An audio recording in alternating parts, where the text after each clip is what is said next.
Greetings, friends. My name is Carson Barlow, and welcome to Humanity 3.0. Let's talk about sex. You know, sex can be such a taboo thing. Well, at least in highly religious communities anyway.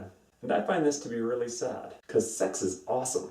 Ever since I was really young, I had a fascination with sex. But then one day I heard my sister call my brother a pervert. At the time I really didn't know what that meant, so I asked. And my brother said that it was someone who thinks about sex a lot. From that point on, I thought that I was immoral simply because I liked thinking about dem titties. Damn titties.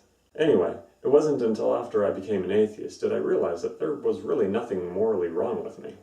I wasn't a pervert. I was a sex enthusiast. And honestly, I feel like it's made me a better person. Not being ashamed of my own sexual desires has helped me cultivate the self-confidence needed to make other positive changes in my life. I'd have to say that one of the big things about sexual maturity is being able to be open and honest with yourself about your own sexuality, whatever that may be. I guess a lot of maturity is about thinking for yourself and being independent of the expectations of those around you. Moving on. Now I know I can't get too far on this topic without mentioning one of my favorite YouTubers. Big shout out to Dr. Doe from Planations. Link in the doobly-doo. Honestly, if you want to feed your mind with great information about sexuality, then this is a fantastic resource. Now I'm just going to mention a few of my favorite episodes that I think would be good to help get you started. Coming in at the top of the list is the want, will, won't list. And we have Friends with Benefits. Episode on foreplay was great. Really helped up my game. Is sex safe? And love triangles. That last one isn't quite what you think it is, you sex enthusiast. Well, I think this is enough promotion for that channel for one video. Who knows, maybe we could collab sometime. Anyway, in spite of the wealth of knowledge you can get from Sexplanations, I think I have a thing or two that I could add to the conversation. You see, I find myself resonating with the evolutionary psychology perspective of human behavior. And sex is no exception, my friends. For example, I've got a theory about the origins of slut-shaming.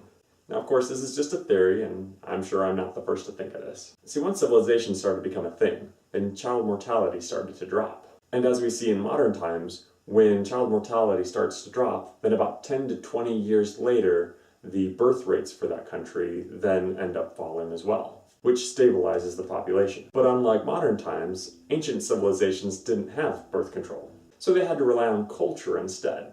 Hence, slut-shaming. Speaking of culture influencing sexual behavior, I think that's one of the reasons why a lot of prominent religions for today condemn having multiple partners. You see, back before condoms, there really wasn't a reliable way to curb the spread of STDs.